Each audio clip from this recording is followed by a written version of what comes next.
오늘 주신 하나님의 말씀은 창세기 11장 27절부터 12장 4절까지 읽도록 하겠습니다. 저와 여러분이 교독하시죠. 창세기 11장 27절입니다. 데라의 족보는 이러하니라. 데라는 아브라함과 나홀과 하란을 낳고 하란은 롯을 낳았으며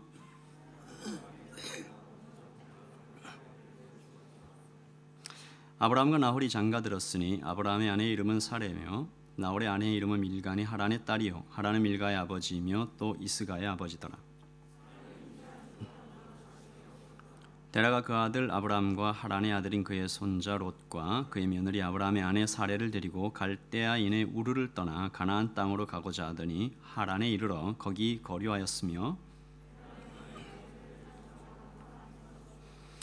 여호와께서 아브라함에게 이르시되 너는 너의 고향과 친척과 아버지의 집을 떠나 내게 보여줄 땅으로 가라.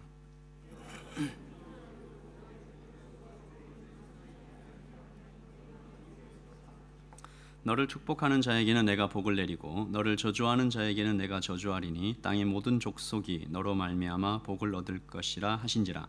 이에 아브라함이 여호와의 말씀을 따라갔고 롯도 그와 함께 갔으며 아브라함이 하란을 떠날 때에 75세였더라. 아멘. 자리에 앉으시고요. 지난주 금요일 오클랜드 시티에서 청년들과 함께 전도를 하였습니다. 지지난주죠. 지지난주 금요일에 시티에서 청년들과 함께 전도를 했습니다. 많은 청년들이 춥고 비까지 간간히 뿌리는데 정말 많이 나와줘서 고마웠고 또 자랑스러웠습니다. 함께 전도하는 순간이 참 행복했고요.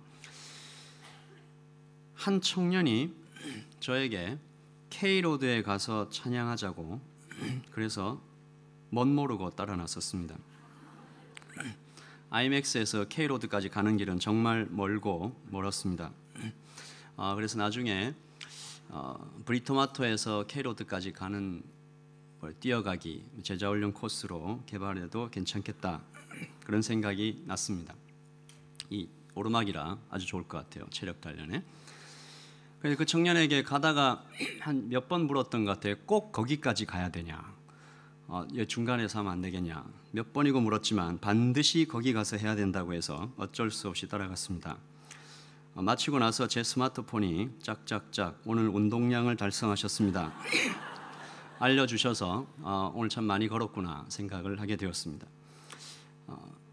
마침내 K로드의 어느 바 앞에서 도착해서 청년과 함께 기타 하나로 마이크도 준비 안 해오셔서 생목으로 찬양을 부르기 시작했습니다.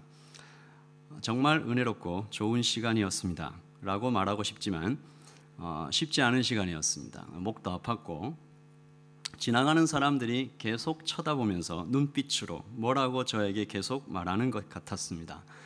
무슨 말을 했을까 물어보진 않았지만 이런 얘기하지 않았을까? 야밤에 추운데 참 고생하네. 난 저렇게 살지 말아야지. 또 이런 말도 했을까? 꼭 저렇게까지 해야 하나? 예수를 믿어도 좀 품위 있게 고상하게 믿을 수는 없나? 꼭 저렇게까지 해야 하나? 라는 생각. 상식적으로 예수 믿으면 안 되나? 그런 생각, 그런 얘기들 마치 저에게 그렇게 얘기하는 것 같았어요. 여러분은 어떻게 생각하십니까? 예수를 믿고 꼭 그렇게까지 해서 믿어야 하나? 안타깝게도 이 질문이 교회 바깥에서보다 어쩌면 혹시 교회 안에서 더 많이 들리는 것은 아닌가 그런 생각을 해봅니다. 너무 많이 제가 사실은 듣고 있습니다. 이런 얘기들을 청년들로부터 혹은 또 성인들로부터 이런 얘기들을 심심치 않게 듣습니다. 주일에 예배 참석하면 되죠. 충분하지 않습니까? 더 이상 요즘같이 바쁜 세상에 주일 예배 꼬박꼬박 참석하는 것이 얼마나 대단한지 모르십니까? 뭘 더 요구하십니까? 제발 나를 좀 가만히 내버려 두세요. 이런 얘기들을 종종 듣습니다.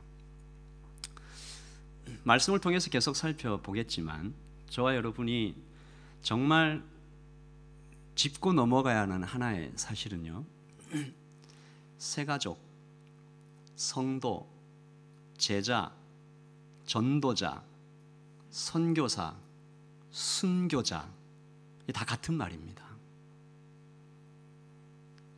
그러므로 교회 안에서 새가족이니 나는 뭐 잘 모르니, 사실은요, 이 초대 교회에서부터 기독교의 핵심은 예수 믿고 나서 곧바로 전도하고 하나님께 나아가 자기의 신앙을 알리는 것이 참 자연스러운 것이었어요. 그런데 어느 날 이런 것들이 많이 희석되어 있는 것 같아서 좀 마음이 아프기도 합니다. 오늘 우리는 4,000년 전에 이 땅에 살다 간 한 남자의 이야기를 좀 같이 나누려고 합니다. 우리가 꼭 이렇게까지 해야 하나? 라는 이 답답한 질문에 참 멋진 대답을 남겨준 이 남자는 아브라함입니다. 많은 사람들의 아버지라는 뜻의 이름을 가졌고요. 갈대아 우르라는 지역, 지금의 이라크 남쪽, 거기에서 아버지 데라와 함께 살고 있었습니다. 좀 슬프게도 그의 집은 다른 신을 섬기고 있었어요. 이방신, 잡신이죠. 이름이 수메르인이 섬기는, 이름 재밌어요. 난나신이었습니다. 달에 관한 신이었는데, 그러므로 이제 아브라함은 태어나면서부터 우상의 땅에 태어나서 우상의 땅에서 자라온 거죠. 그리고 이곳에는 니므롯 왕이 세운 바벨탑을 본따 만든 지구라트라는 건축물이 있었는데, 지금 여러분이 보시고 있는 사진이 아직까지도 남아있는 우르의 지구라트입니다. 이 크기가 상당하죠. 근데 이게 받침대에 불과합니다. 위에 건 다 사라져버린 거죠. 아마도 완성된 모습은 다음과 같지 않았을까. 여기 맨 꼭대기에 난나신의 신전이 있었다고 그래요. 그러니까 이 아브라함의 아버지 데라는 아마 그 꼭대기에서 그 난나신을 예배하고 그랬던 것 같죠. 그가 셈의 후손이에요. 그러니까 이 잡신을 숭배하며 살아서는 안 되는 사람입니다. 여호와 신앙을 이렇게 노아로부터 물려받은 그런 사람입니다. 하나님을 아는 사람이에요. 근데 바벨탑 이후에 신앙이 점점 흐려지다가 이제는 우상 숭배도 모자라서 유대인의 전설에 보면 그가 우상을 만들어서 팔았던, 우상 장사까지 했다는 그런 설도 있습니다. 그러니까 돈 벌어 먹고 사는 일에는 점점 전문가가 되어 가는데 믿음은 떨어지다 못해서 아주 너덜너덜해져 가고 있었던 것이죠. 그래도 그의 마음 한구석에 좀 뭔가 뭐랄까요, 채워지지 않는, 그리고 하나님 앞에 너무 미안한 그런 마음이 있었던 걸까요? 그의 인생에서 한 비극적인 사건이 생긴 후에 그의 태도가 바뀝니다. 그의 큰아들 하란이 죽어요. 롯을 남겨놓고 갑자기 세상을 떠납니다. 아마도 데라는 직접 만났는지는 모르지만 노아에 대해서 분명히 알고 있었을 거예요. 홍수 이야기, 그리고 노아로부터 전해 들었던 방주 이야기, 그리고 바벨탑, 그리고 그 전에 에덴의 이야기들을 다 듣고 우리 조상의 하나님이 정말 여호와 하나님, 우주의 왕이시다 알고 있었을 거예요. 그 하란이 죽고 인생의 위기를 만나고 이 어쩔 수 없는 마음이 너무 가슴이 아파 헤매고 있었던 그런 때였겠죠. 그런 어느 날 하나님께서 그의 둘째 아들인 아브라함에게 이야기하십니다. 불러서 말씀하세요. 빨리 이곳 죄악의 땅을 떠나라. 이 시티 오브 맨을 떠나라. 그런 말씀을 아브라함에게 주시죠. 아브라함은 그것을 가족과 나눕니다. 그때 데라가 결심하죠. 그래, 맞다. 내가 사실 벌써 갈대아 우르를 떠났어야 하는데, 그래서 우리의 조상들의 땅 가나안으로 갔어야 하는데 내가 잘못해서 이런 비극이 생긴 것이다. 내가 하나님의 음성을 순종하지 않아서 이런 일이 생긴 것이다 라는 생각을 하지 않았을까. 그런 생각을 가지고 이제 가족들을 준비시키고 이제 갈대아 우르를 떠나자라고 했을 때 분명히 주변 사람들이 뭐라고 했겠어요? 아까 그 얘기를 했겠죠. 꼭 그렇게까지 해야 되나? 그냥 여기서 살면서 사람들이 얼마나 많이 말렸겠습니까? 여러분 한번 지도를 한번 좀 올려주시면 좋겠는데, 여기 우르 보이시죠? 오른쪽 아래에서 왼쪽에 보시면 세겜이라는 곳이 보이는데 거기가 이제 이 가족들이 가야 되는 가나안 땅입니다. 이 거리가요 1600km입니다. 오클랜드에서 걸어서 인버카길까지 간다고 생각해 보세요. 인버카길 가보지도 못했어요. 어딘지. 4000년 전에 이 정도 거리는요, 지금 우리가 느끼는 이게 심리로 좀 해보려면 우주선 타고 화성 가는 거랑 비슷할 그 정도일 거예요. 그러니까 도대체 거기에 뭐가 있는지 아무것도 몰라요. 무슨 전설 같은 이야기들만. 그런데 데라가 떠나요. 가족을 데리고 용감하게 떠납니다. 더 이상 이곳에 있으면 안 된다.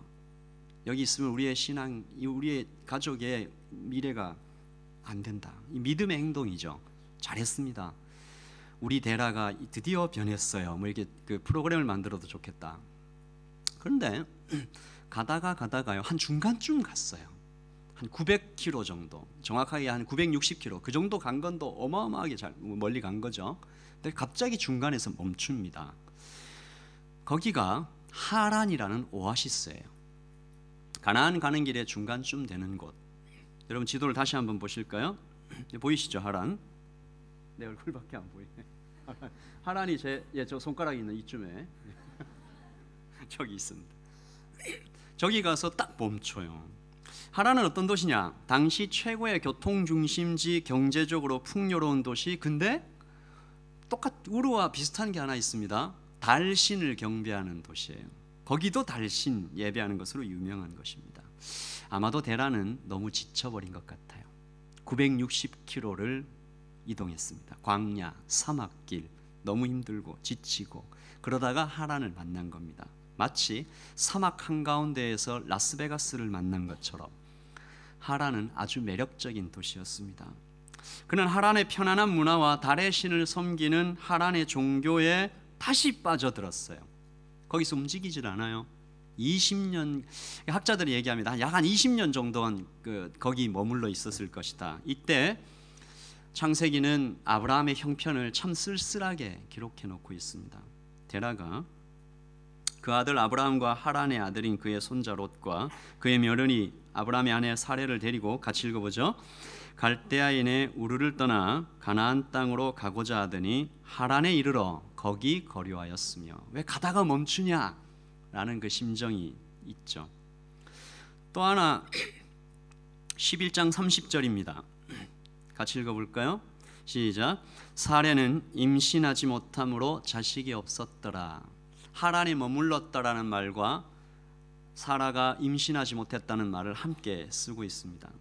당시에 임신하지 못했다는 말은 신의 저주로 쓰였어요. 그런 뜻이었어요. 하나님 말씀을 따라왔는데 아버지 데라가 갑자기 멈추더니 그만 가자 그러죠. 너무 힘들다. 이만하면 됐다. That is enough. 나 너무 피곤하고 힘들다. 편하게 살자. 아버지는 그렇게 이야기하시고 자기 아내는 자식이 없고 이게 아브라함의 형편입니다. 방향을 잃었어요. 여러분 길 가다가 갑자기 길 잃어보신 적 있습니까? 인생길 잃어보신 적 있어요? 더 이상 갈 곳도 없고 여기 내가 머물러 있는 곳도 내가 있을 곳이 아니고 뒤돌아갈 수도 없고 앞으로 어디를 가야 될지도 모르겠고 인생의 목적을 완전히 잃어버린 상태. 이때 아브라함의 나이가 75살입니다. 이 정도 되면 한 남자의 인생이 이제 거의 끝난 거죠. 소망이 없는 거죠. 아무것도 이룬 것 없이 시간만 흘러갑니다. 고향 떠나 여기까지 왔는데 그 떠날 때는 얼마나 그 결심하고 떠나왔겠습니까? 아버지 데라가 가족들 모아놓고 이제 하나님을 섬기자. 이게 얼마나 힘차게 얘기했겠어요. 그렇게 왔는데 하란에 머무르니까 다시 우상 숭배에 확 빠져들어가는 걸 지켜보면서 이 아브라함의 마음속에 인간에 대한 신뢰도 바닥을 치지 않았겠어요. 아무리 말리고 대화를 해봐도 소용이 없어요. 움직이려고 하질 않아요. 관성의 법칙, 다시 죄의 자리로 돌아가고 또 돌아가고. 아브라함이 얼마나 실망했겠습니까? 무슨 생각을 했을까요? 여러분, 근데요, 데라만 그렇습니까? 사람이 그런 존재입니다. 하나님 없는 사람은 정말로 절망적입니다. 제가 좀 극단적인 예를 하나 들어볼게요. 어떤 사람이 도박을 했어요. 돈을 다 잃었어요. 그래서 집에 돌아왔더니 아내가 다 떨어진 옷을 입고, 자기 아이들은 밥도 못 먹고 숙제를 하는데 이 연필이 없어가지고 주워온 연필로 숙제를 어렵게 하는 형편을 딱 본 거예요. 이 아버지가 이제는 도박을 끊어야 되겠다. 내가 도박만 안 했으면 아내도 좋은 옷 입힐 수 있었고, 저 아이들도 연필을 뭐 몇십 개를 사줄 수 있었을 텐데 내가 도박을 해서 이렇다 생각을 하고 나가서 아주 좀 극단적인 결정을 합니다. 손가락을 잘라요.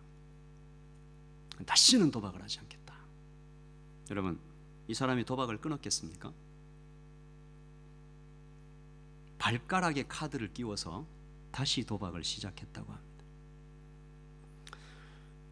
960km를 걸어 하란까지 와도 아들이 먼저 죽는 인생의 충격을 만나고 완전히 변했다고 생각해도 사람이 잘 변하지 않아요. 이만하면 됐다, 꼭 이렇게까지 해야 하나 라는 사탄의 속삭임이 귀에 들리면 주저앉습니다. 그러므로 청년 여러분, 사랑하는 청년 여러분, 저를 좀 보세요. 다 고개를 들어서 좀 저를 보세요. 어떤 한 분이, 여러분 이제 선배님이에요. 아마도 이렇게 서서 예배를 드리다가 여러분을 본 것 같아요. 목사님, 우리 청년들이 예배를 드리다가 자꾸 휴대폰을 쳐다봅니다. 마음이 아파서 얘기를 하시더라고요. 여러분이 그런 마음 아픔의 대상이 되지 마세요. 아시겠습니까?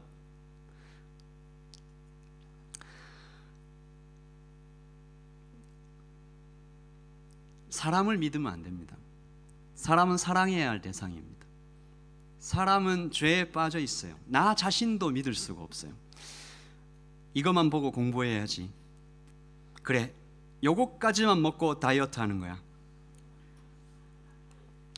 그래, 이번만 믿어보자. 이 남자는 나에게 그러지 않을 거야.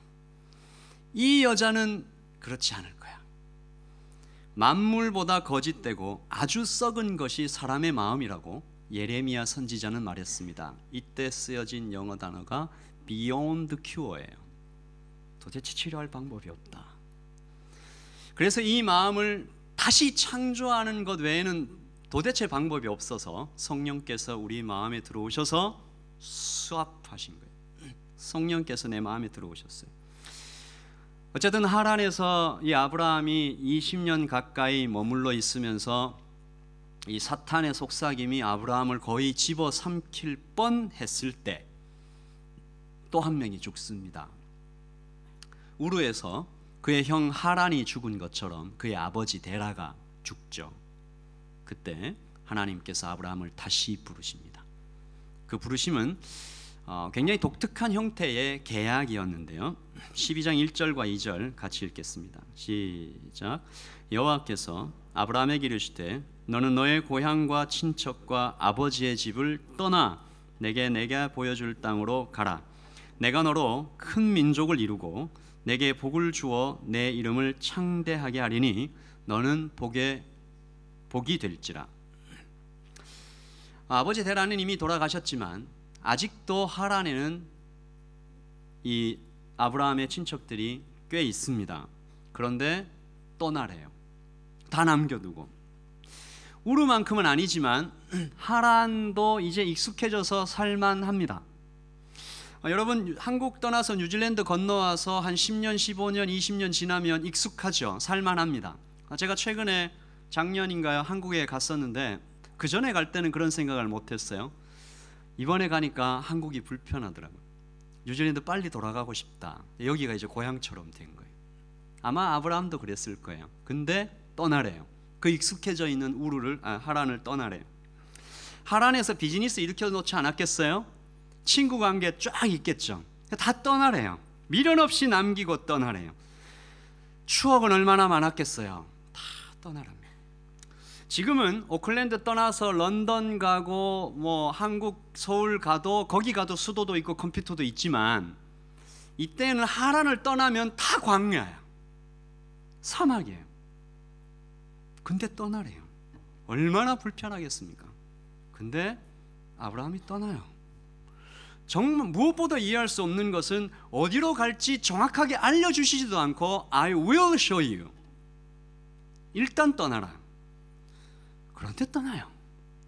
참 무슨 이런 명령이 있나 너무하십니다. 욱하고 화가 치밀어 오르는 것은 전데 아브라함은 이 황당하고 말도 안 되는 명령을 듣고 떠나요. 주신 약속을 믿고 정말 떠나요. 아브라함이 정말 대단하다라는 생각이 듭니다. 한 신학자가 아브라함의 평생에 있었던 하나님과 아브라함 사이에 참 황당하고 너무한 명령들을 3개 정도 모아봤어요. 한번 들어보세요. 처음에 go out. 아브라함이 where? I'll tell you later. Just go. 떠나죠. You will have a son. When? 하나님 I'll tell you later. Just believe. 정말 믿었어요. 물론 이제 이런저런 일이 있었지만 Now offer of your son on the mount. 제사로 바치래요. 다 잘라서. Why? I'll tell you later. Just climb. 아브라함이 정말로 그 아들 이삭을 데리고 그 산을 오릅니다. 우리 나중에 이제 그런 얘기들을 같이 나눌 때 이 아브라함이 이런 순종을 하나님께 드려요. 하나님께서 이런 아브라함의 순종을 정말로 기뻐하시고 너는 나의 친구다. 믿음의 조상이다. 그렇게 칭찬해 주시죠. 자, 이제 아브라함은 그랬고 이제 우리 차례입니다. 자, 우리는 어떻게 합니까? 말씀을 여러분이 들었어요. 여러분이 안 들었으면 모르겠는데 들었어요. 우리 아브라함의 자손들이지 않습니까? 우리 다 같이 믿음의 한 구천인데 여러분 어머니가 여러분 2층에서 컴퓨터 하고 있는데 이렇게 귀에다가 뭔가를 이렇게 듣고 있으면 안 들죠. 얘야 밥 먹어라. 처음에는 아주 부드럽고 아름다운 목소리로 부르시죠. 그 다음에 이제 얘야 밥 먹어라. 이제 안 먹어 이제 대답을 안 하면 이제 올라가시는 겁니다. 등짝 스매싱이 그런 거죠. 하나님께서 떠나라니까 라고 계속 얘기하시는데 안 떠나면 맞는 거예요. 그럼 우리는 어디로 떠나야 되느냐? 모두 짐 싸서 선교지로 떠나야 하느냐? 물론 그렇게 떠나야 할 사람이 우리 중에 있을 것입니다. 아멘 하세요. 순종해서 떠나는 분들이 정말 많이 나오면 좋겠어요. 여러분 가운데 바누아투로, 파푸아뉴기니로 정말 또 일본, 태국, 터키 많이 떠났으면 좋겠습니다. 새가족 교재에 청년부의 비전이 예배와 선교라고 기록되어 있고 특히 선교 부분에 이렇게 써 있습니다. 하나님은 모든 청년들에게 1년 이상 선교 봉사를 할 것을 권유하고 있습니다. 아직 나오지 않았습니다. 1년 이상 떠난 분들이 아직은 나오지 않았습니다. 여러분 중에 많이 나오면 좋겠습니다. 그러나 모든 사람이 선교사가 될 수는 없죠. 그리고 그래서도 안 되죠. 하지만 그럼에도 불구하고 오늘 이 말씀은 여전히 우리에게 떠남을 요구하고 계십니다. 이것은 어떤 종류의 떠남일까? 사도 바울이 말합니다. 골로새서 3장 9절이죠. 같이 읽어볼까요? 아브라함이 이를 믿으니 그 믿음 때문에 복을 받았습니다. 이것은 지금도 마찬가지입니다. 누구든지 믿는 사람은 아브라함처럼 복을 받습니다. 그러니까 우리의 믿음이 아브라함 같다. 아브라함처럼 믿고 아브라함처럼 복을 받을 사람들이다. 이 같다 이 말이에요. 우리랑 아브라함처럼 믿는 것이 뭐냐? 이게 믿고 떠나는 건데 다시 말해서 안전지대를 떠나 오직 주님만 따르는 제자의 삶을 의미합니다. 이것이 제가 처음에 여러분과 함께 나눴던 것처럼 새가족이라고 해서 그렇지 않다는 것이 아니고 이 예배당에 들어와 앉아있는 예수 그리스도를 나의 주님이라고 고백하는 모든 사람은 이 명령을 받은 것입니다. 안전지대를 떠나 오직 주님만 따르라. 그래서 우리를 다른 말로 그리스도인이라고 부르는 것입니다.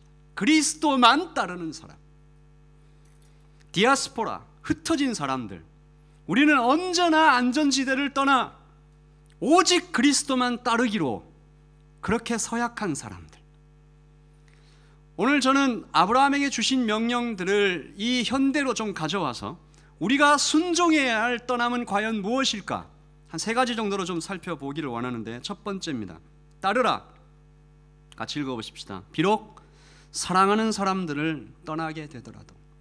이것은 물리적으로 떠나는 것과 들 포함해서 심리적으로 떠나는 것도 포함합니다. 친구와 가족을 떠나 그리스도를 따라야 할 때가 얼마나 많습니까? 본질적으로 이 길이 외로운 거예요. 사랑하는 사람과 머물 것이냐, 주님을 따라가야 할 것이냐라는 질문이 우리 평생에 따라다닙니다. 이 선택이 우리를 따라다닙니다. 교회 봉사를 할 때도, 헌금을 할 때도, 결혼할 때도, 직장을 선택할 때도, 물건 하나를 살 때도, 커피 한 잔을 마실 때도 친구들은 언제나 나를 원해요. 교회가 좋냐, 내가 좋냐. 이런 애들은 뒤통수를 같이 가자, 뭉치자, 교회 다니더니 친구는 버렸냐. 여자친구가 이런 얘기를 할 때도 있겠죠. 주님이냐 나냐. 빨리 헤어지세요. 신속하게. 자매들도 마찬가지입니다. 여러분, 사랑하는 사람들을 물리적으로 떠나야 할 때가 있고요, 주님 때문에 심리적으로 놔야 할 때가 있습니다. 그 질문과 선택이 여러분을 평생 따라다닐 텐데, 그 질문과 선택에 한 번 양보하고, 2번 양보하고, 3번 양보하다 보면 우리 인생이 하란 같을 수가 있어요. 하란에 그대로 머물러 거기서 다시 달신을 경배하는. 2번째입니다. 다시 읽어보죠. 시작. 따르라. 아무 조건 없이. 우리가 주님을 따르면서 이런 얘기할 때도 있습니다. 주님, 제가 주님 따릅니다. 따를게요. 그런데 내 삶을 주님께 맡겨드리면 저 어떤 거 얻게 되나요? 뭘 주실 건가요? 안전하고 행복한 삶 살게 되나요? 딜을 하는 거죠. 제가 하나님 따릅니다. 물리적으로 갑니다. 바누아투 갈게요. 그런데 이건 건드리지 마세요. 제가 하나님 따릅니다. 돈도 하나님 것입니다. 그런데 얼마쯤 내야 되나요? 돈을 쓰는 방식도 바꿀 텐데요, 얼만큼 바꾸나요? 성관계는요? 남자와 여자의 관계는요? 제가 어디까지 순종해야 하나요? 하나님과 딜을 하는 거죠. 하나님께서는 말씀드린 것처럼 I will show you, 조건 없이, 묻지 말고 하나님만을 신뢰해 줄 수 없겠냐? 내가 너에게 신뢰할 만한 하나님이지 않냐? 지금 내가 이야기하지 않는 것은 이유가 있는 것이니 Just go, Just follow me. 지금은 그냥 따라올 수 없겠냐? 라고 물으실 때 우리가 알겠습니다 라고 대답할 수 있어야 한다는 것이죠. 이 명령을 팀 켈러 목사님은 이렇게 자기 말로 한번 번역해 보았어요. Take your hands off your life. Give up your right to self-determination. Stop living according to what seems to profit, benefit, and please you. 멈추라. 오직 주님만을 따른다는 것은, 안전지대를 떠난다는 것은 이런 말입니다. 사랑하는 사람을 떠나야 할 때도 있을 것이고, 어디를 갈지 몰라도 주님을 따른다는 것이죠. 3번째입니다. 어쩌면 이 3번째가 가장 중요하지 않나라는 생각이 드는데, 같이 읽어보죠. 따르라. 너를 통해 세상이 회복되리라. 이게 선교의 부르심입니다. 그리스도인은 본질적으로 선교사예요. 그래서 제가 처음에 새가족과 선교사가 동의어라고 그랬잖아요. 같은 말이에요. 하나님께서는 아브라함의 믿음을 가지고 그 후손들 모두를 복으로 부르셨습니다. You will be blessing. 너는 그냥 복이야. 이게 예전에 개역 성경에는 너는 복의 근원이 될지라, source of blessing 라고 부르셨습니다. 너는 복이 될지라. 어디를 가나 너는 복이야. 너는 이것을 전달하는 사람이 될 거야. 너를 축복하는 자에게는 내가 복을 내리고 너를 저주하는 자에게는 내가 저주하리니 땅의 모든 족속이 너로 말미암아 복을 얻을 것이라. 이런 얘기를 하시는 것입니다. 여러분, 이게 우리에게 참 마음이 따뜻하게 격려와 소망과 힘이 되죠. 근데 이 말씀 거꾸로 읽어보세요. 우리가 가만히 떠나지 않고 안전지대 안에 머물러 있으면 세상은 복받지 못한다라는 거예요. 램프를 켜서 그릇으로 덮어놓으면 그 방은 여전히 캄캄해요. You are the light and the salt. 너밖에 없어. 이 세상을 밝힐 존재는 그리스도인밖에 없어. 이 세상을 썩지 않게 만들 존재는 오직 교회밖에 없어. 하나님 그 말씀을 하시는 것이죠. 하나님이 그렇게 정하셨던 거예요. 빛처럼 소금처럼 그렇게 살아야 할 존재가 우리들입니다. 그러므로 이 말씀이 우리에게 참 축복도 되고 소망도 되지만 두려움도 되는 것이죠. 좀 오래된 드라마인데요, 세종대왕이라는 드라마가 있었어요. 뿌리 깊은 나무라는 이름으로. 그 중에 한 대사가 있습니다. 내 책임이다. 내가 죽인 것이야. 이 조선에서 일어나는 모든 일이 내 책임이다. 풀이 꽃이 피고 홍수가 나고 벼락이 떨어져도 내 책임이다. 그게 임금이다. 모든 책임을 지고 그 어떤 변명도 필요 없는 자리, 그게 바로 조선의 임금이라는 자리다. 그저 잠깐 이 땅에 왔다가 지나가는 권력자들도 이런 얘기를 해요. 영원한 세계를 바라보는 그리스도인들은 어떤 마음을 가져야겠습니까? 저는 그렇게 믿습니다. 이 땅을 살다간 많은 믿음의 선배들이 이 마음 가지고 살지 않았을까? 그러니까 그 땅에 간 거죠.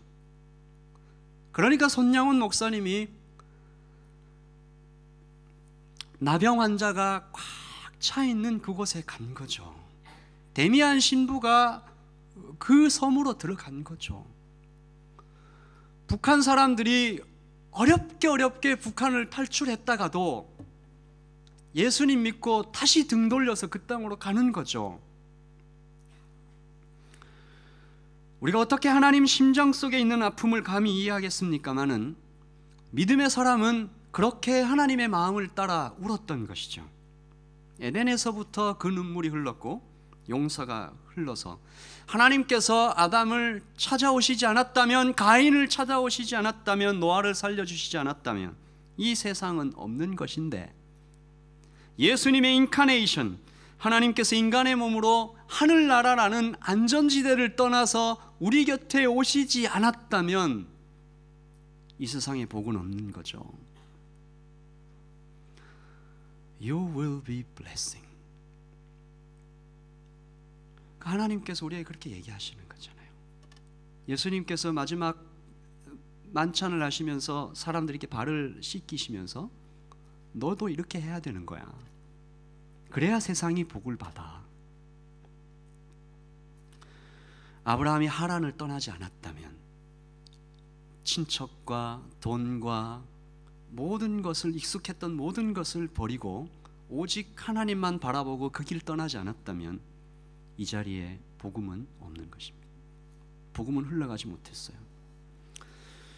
1866년에 대동강에서 목이 잘려 죽은 토마스 선교사 이야기 아시는 분 있죠?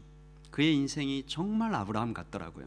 제가 조사를 하면서 그가 옥스퍼드의 장학생이었어요. 의사가 되려고 공부를 하던 사람이었습니다. 그런데 하나님께서 어느 날 그를 선교사로 부르시죠. 이것이 더 가치 있다 생각했어요. 오해는 하지 마세요. 의사보다 선교사가 더 가치 있다 이런 얘기를 하는 차원이 아닙니다. 그의 부르심이 그거였어요. 그는 의사 공부를 그만두고 1863년에 런던 선교회에 가서 선교사로 파송을 받고 중국 상해에 들어가서 꿈꾸던 선교를 시작합니다. 그런데 그만 그의 아내, 결혼한 지 얼마 되지 않았어요. 그의 아내 캐롤라인이 병으로 죽고 맙니다. 그가 1864년 4월 5일에 런던 선교회에 편지를 쓰는데 이렇게 기록되어 있습니다. 내가 영국을 떠날 때에는 여기서 처음 쓰는 편지가 이런 것이 될 줄은 몰랐습니다. 내 사랑하는 아내 캐롤라인이 지난달 24일에 세상을 떠나고 말았습니다. 그리고 한 줄 써놓고 더 이상 못 썼어요. 더 글을 써내려 가지 못하겠습니다. 그 마음이 완전 상해버렸어요. 하나님, 제가 상해까지 왔는데 이런 일이 있을 수 있습니까? 그러니까 선교사를 그만두고 세관에서 통역 일을 시작합니다. 2년의 시간이 지나죠. 그때가 아마 그의 하란이 아니었을까. 근데 거기서 2명의 조선인을 만나는데 조선의 신앙을 가지고 싶은 사람들이 있는데 성경이 없다. 이미 조선의 성경이 번역이 다 돼 있는데 성경을 갖다 주는 사람이 없다. 너무 비쌌고 또 구하기도 어렵고 하나님께서 그의 마음을 다시 불타오르게 하십니다. 이제 하란을 떠나야 할 때가 온 거죠. 상해를 떠나 조선의 수백 권의 성경을 나누기 시작합니다. 그러던 어느 날 대동강에서 27살의 나이로 목이 잘려 죽지요. 이때 토마스 선교사의 목을 자른 사람이 박춘권입니다. 그가 나중에 이렇게 말해요. 그는 좀 이상한 사람이었다. 내가 그를 베려고 할 때 그가 내 두 손을 붙잡고 무슨 말을 한 후 붉은 책을 주면서 웃으면서 내게 이것을 받으라고 권하였다. 내가 죽이기는 하였지만 그 책을 받지 않을 수가 없어서 받아왔다. 박춘권은 후에 평양교회의 장로가 되죠. 그때 받은 성경을 박용식이라는 분한테도 나눠줬는데 그분은 그 종이 질이 너무 좋아서 벽지로 발랐습니다.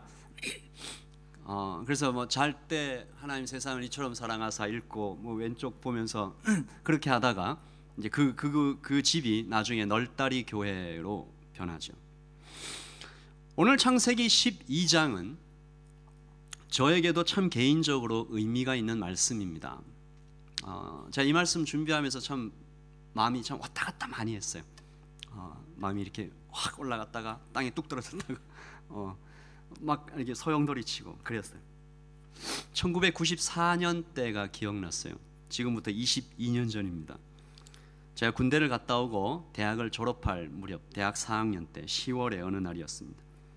학교를 마치고 이제 뭐 졸업 다 했고 그 취직 다 돼 있고 뭐 완전 신난시잖아요. 교회 그날도 교회를 향해 아주 가벼운 마음으로 언덕을 내려가고 있었어요. 가을의 선셋이 아름답게 지고 있었습니다. 그때 왜 갑자기 그런 생각이 들었는지 알 수 없지만 내 인생도 언젠가는 이렇게 지겠구나. 사람의 인생이 한 번 태어났다가 언젠가는 저렇게 지는 거구나. 그러면 한 번 죽는 인생 나는 어떻게 살아야 할까 고민이 되더라고요. 그 고민을 하면서 엎치락 뒤치락 하고 있을 때 주신 말씀이 바로 창세기 12장입니다. 떠나라. 그 말씀 때문에 보장돼 있었던 현대중공업 기획실 입사를 그만두고 선교단체 간사의 길을 가기로 결정합니다. 대학 4년을 엔지니어가 되기 위해 공부했는데 떠나야 했습니다. 무엇보다 어머님을 모셔야 하는 장남인데 떠나야 했습니다. 잠깐 스쳐간 생각이지만 장가는 갈 수 있을까? 선교단체의 간사에게 누가 과연 시집을 올까? 이런 생각도 부끄럽게 했습니다. 그러면서 하나님께 지금 생각해 보면 그때 하나님께 딜을 했던 것 같습니다. 제가 여러분 저 따라하지 마십시오. 3가지를 기도했습니다. 하나님, 제가 선교단체 간사를 가긴 가는데 돈은 포기 못하겠습니다. 자존심도 포기 못하겠습니다. 돈은 이유가 있었습니다, 여러분. 제가 어머님을 모셔야 했기 때문입니다. 자존심 상하고 싶지 않습니다. 저보다 공부 못하는 애가 현대중업 갔는데 나한테 와가지고 너는 왜 못 갔냐 할 때 막 못 견딜 것 같은 거예요. 그래서 자존심을 지켜주십시오, 주님. 그리고 그래서 이렇게 기도했습니다. 가치 있는 일을 하게 해주세요. 이 말은 살짝 번역하면 뽀대 나는 일을 하게 해주세요, 뭐 이런 거겠죠. 그리고 찬양 사역은 포기 못합니다. 그냥 간사 안 합니다. 찬양 간사 시켜주세요. 이렇게 기도를 했어요, 찌질하게. 참 죄송하고 민망했죠. 지금 생각하면 이게 얼마나 민망한 건데 하나님이 세 가지 기도 다 들어주셨고 지금 생각하니 너무 부끄러운 기도인데 이거 막 자랑하고 다녔어요. 제가 이렇게 얘기했습니다. 당신들도 나처럼 주님께 헌신하면 얻을 거 다 얻고 이런 축복을 받게 될 것입니다. 그때 정말 감사합니다. 그때 제 설교를 못 들었죠, 여러분들이. 여기서 제가 이제야 깨닫는 거예요.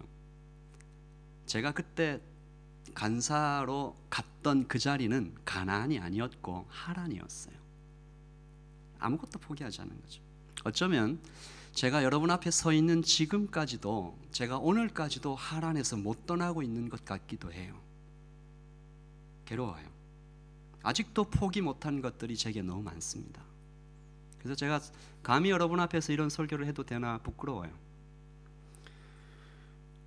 우리 주위를 보면 갈대 우르를 떠나는 사람도 많지 않습니다.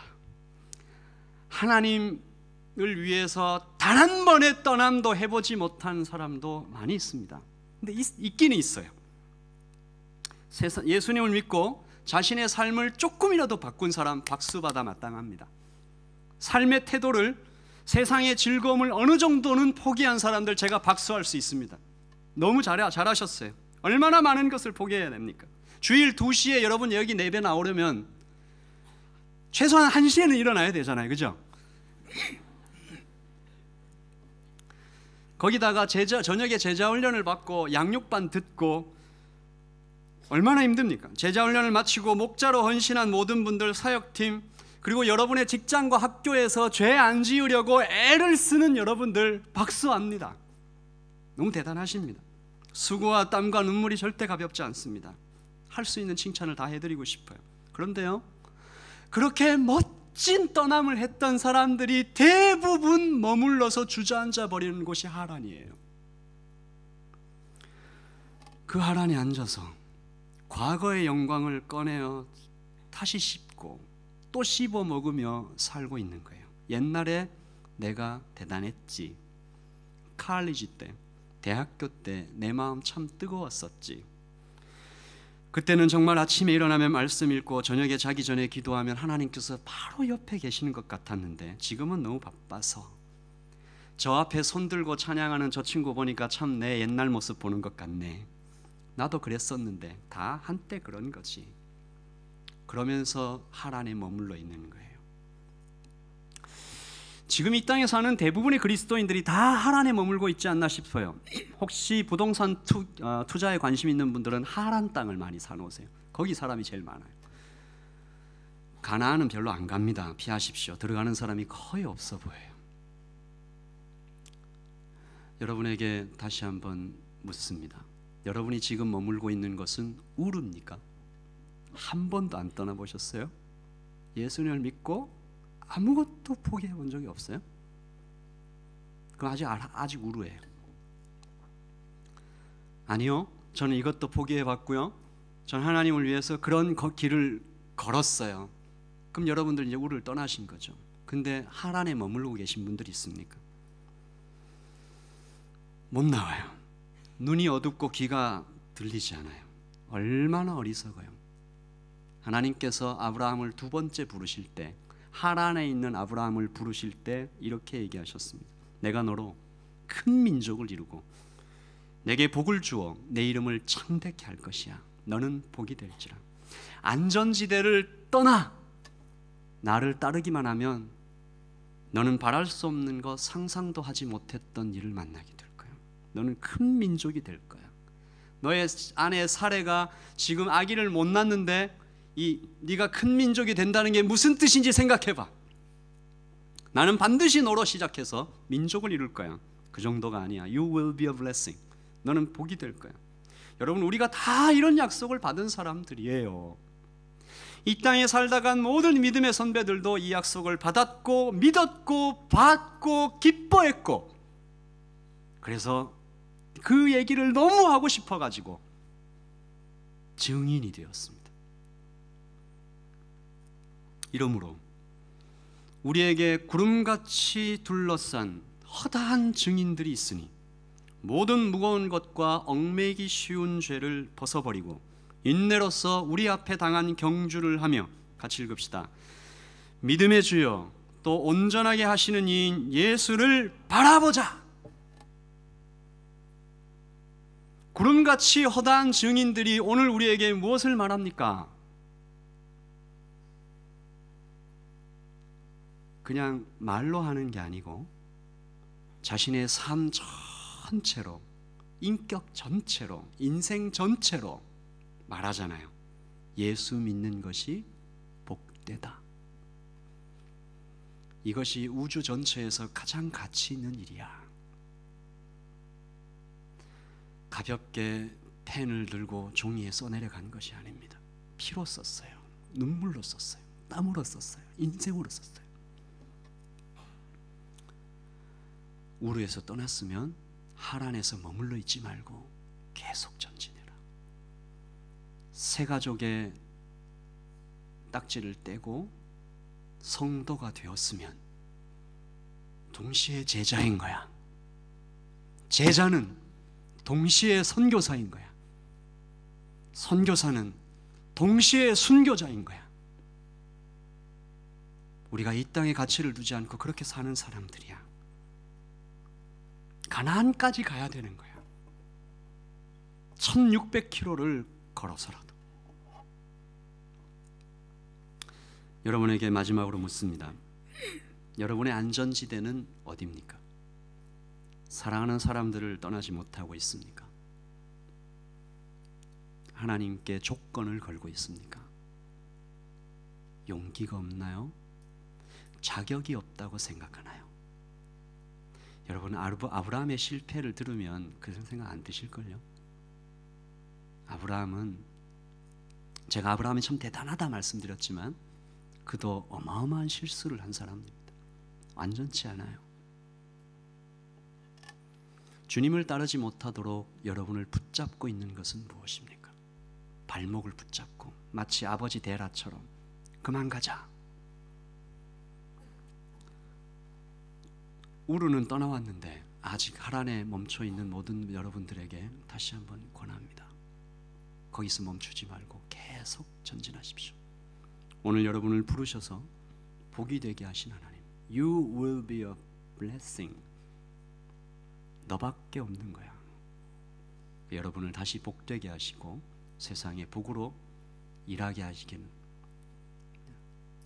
그 하나님을 다시 한번 만나시길 바랍니다. 기도하겠습니다.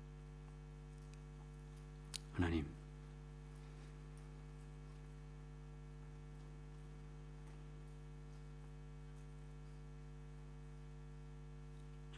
우리 청년들 안전지대를 떠나 우르를 떠나 하란에 머물지 않게 하시고, 하란을 떠나 애초에 가고자 했던 그곳까지 갈 수 있도록 주님 인도하여 주시옵소서. 하나님, 우리를 용기 있게 하시고 약속을 바라보게 하시고 주님 앞에 내가 너를 복이라고 부르고 복이라고 부르시고 민족을 이루겠다 하시고 그렇게 나를 사용하시고 나와 함께 거하기를 원하시는 주님을 우리가 이날 다시 만나보기를 원하며 그렇게 용기 있는 첫 걸음을 떼기를 원하며 안전지대를 떠나 주님만 따르는 사람 되기를 소원합니다. 감사합니다. 예수님의 이름으로 기도합니다. 우리 다 함께 자리에서 일어나시죠. 내